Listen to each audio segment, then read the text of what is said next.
What is this that pulls people in, that makes us want to listen to somebody, to engage with them, do business with them, to become friends with them? It's charisma. It's genuine charisma. This is what differentiates talking from communicating. Charisma is what makes someone to be requested, to be listened to be missed when they're not around. Genuine charisma. Hi guys, it's Anna. Welcome back. I really appreciate you being here. This is the right place for you to learn how to employ cultural, emotional, and social competencies to your English language skills so then you can communicate effectively in English without taking you out of the equation. Today, we will be talking about my favorite soft skill ever: charisma, and what you can do to be a more charismatic communicator yourself. I remember up to this date of the morning where the world got to know that Lady Diana, Princess of Wales, had passed away. And it's just because I have this image of my father walking in our direction as I come back from somewhere with my mom, looking at us gravely, and he was completely devastated. And then he said, Princess Diana passed away, some sort of car accident last night. And I don't remember much after that, what my parents talked about or anything. I just have my father's face printed in my brain, like profound sadness and shock, tears in his eyes.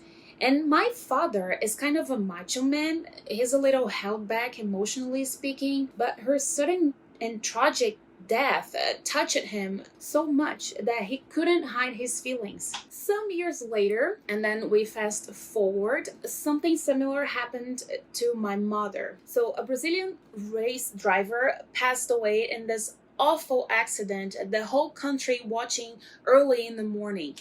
He was a loving figure. He was liked by everyone in Brazil. He liked to help people. And on the day after, during his funeral, which was televised, I remember looking to my mom and spotting one single tear coming down my mom's face. And I asked, "Why are you crying?" And she said, "It's just sad. He was such a kind man." So what is this about Lady Diana and the Brazilian car racer personality that captivated both my father and my mother to the point where they were shedding tears for them? Because of course, they died in such a tragic ways. What is this that pulls people in, that makes us want to listen to somebody, to engage with them, do business with them, to become friends with them? It's charisma. It's genuine charisma. This is what differentiates talking from communicating. Charisma is what makes someone to be requested, to be listened to be missed when they're not around. Genuine charisma. Charisma works as a leavener, right? That's the leavener of a cake. Think about a cake in which you have all the ingredients mixed together. So the leavener will make the cake grow. It will make it to look good and delicious, and people will feel tempted and attracted.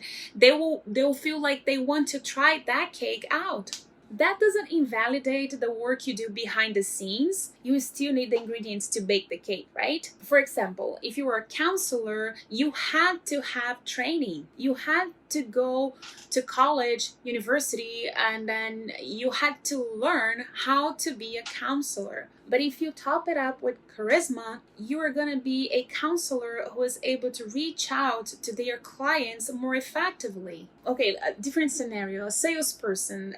So a salesperson, they need to learn how to sell things, right?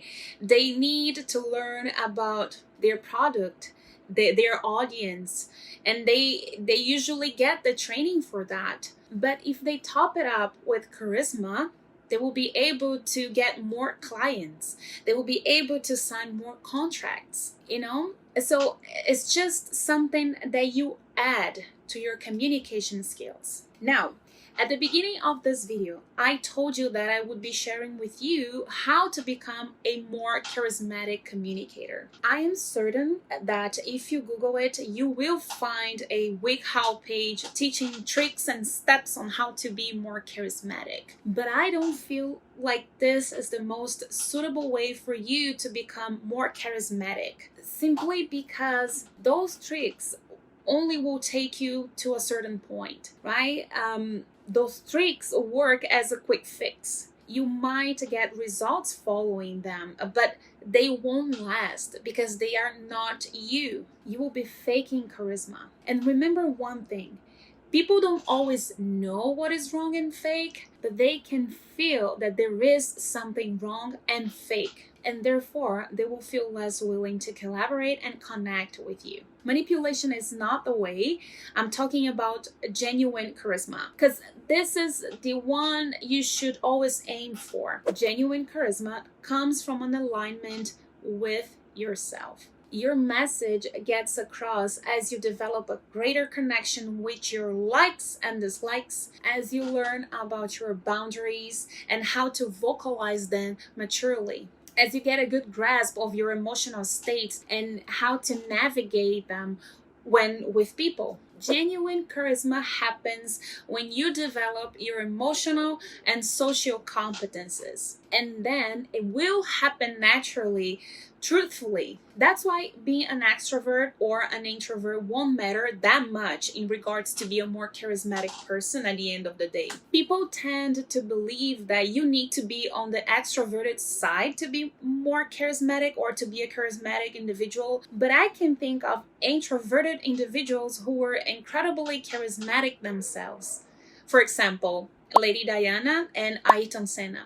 That's the Brazilian car race that I've mentioned at the beginning of the video. Those two personalities, they were shy, they were reserved, they were both quiet people, introverts.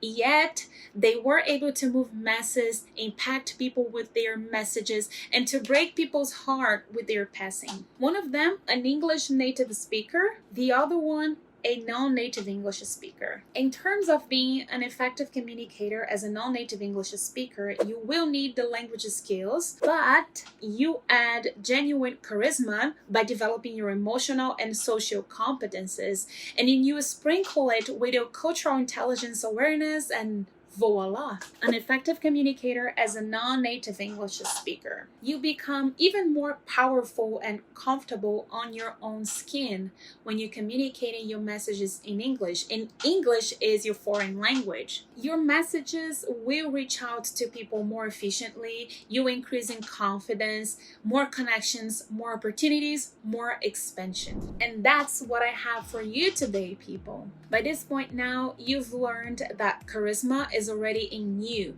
You just have to get used to let it out. While you wait for next week's video, make sure to check those videos out. They can also help you to become an effective communicator. Thanks for watching today's video. I'll see you in the next one.